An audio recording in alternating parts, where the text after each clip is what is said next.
Corona के कारण पैदा हुई संक्रामक स्थिति को देखते हुए राज्य सरकार ने इस साल नवरात्रि, दुर्गा पूजा व दशहरा कैसे इस पर एक बड़ा फैसला लिया है। इस संबंध में राज्य सरकार की तरफ से दिशा निर्देश जारी किए गए हैं। विशेष रूप से इस साल गरबा दांडिया कार्यक्रम पर प्रतिबंध लगा दिया गया है। हालांकि दशहरे के दिन रावण का अंतिम संस्कार किया जाएगा, लेकिन भीड़ जुटने पर पाबंदी होगी। साथ ही सोशल डिस्टेंसिंग के नियमों का पालन करना अनिवार्य होगा। क्या है दिशा निर्देश?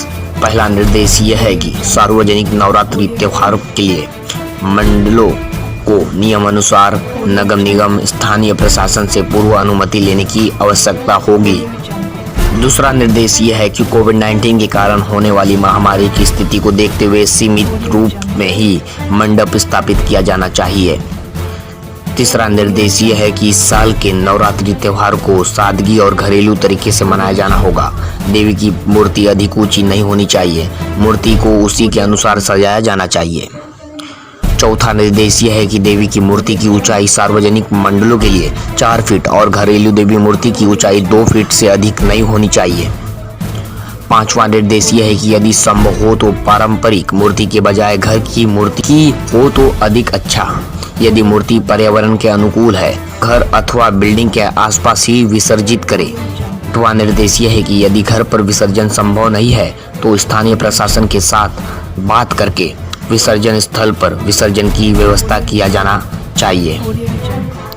सातवां निर्देश यह है कि गरबा दांडिया और अन्य सांस्कृतिक कार्यक्रमों को आयोजन नहीं होगा। इसके बजाय स्वास्थ्य संबंधित गतिविधियां, शिविरों जैसे रक्तदान के आयोजन को प्राथमिकता दी जानी चाहिए।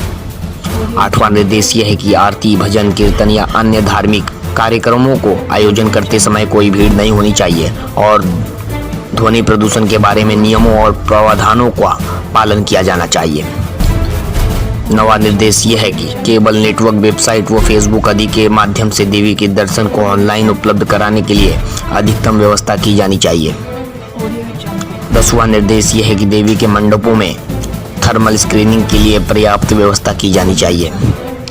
11वां निर्देश यह है जो भक्त दर्शन करके आना चाहते हैं उन्हें सामाजिक दूरी का पालन करना चाहिए। मास्क, सैनिटाइजर इत्यादि का विशेष ध्यान रखा जाना चाहिए। 12वां निर्देश यह है देवी का आगमन, विसर्जन, जुलूस नहीं निकलना चाहिए। विसर्जन की पारंपरिक विधि में विसर्जन के स्थान पर की जाने वाली आरती घर पर ही की जानी चाहिए। विसर्जन के स्थान पर कम से कम भीड़ होना चाहिए।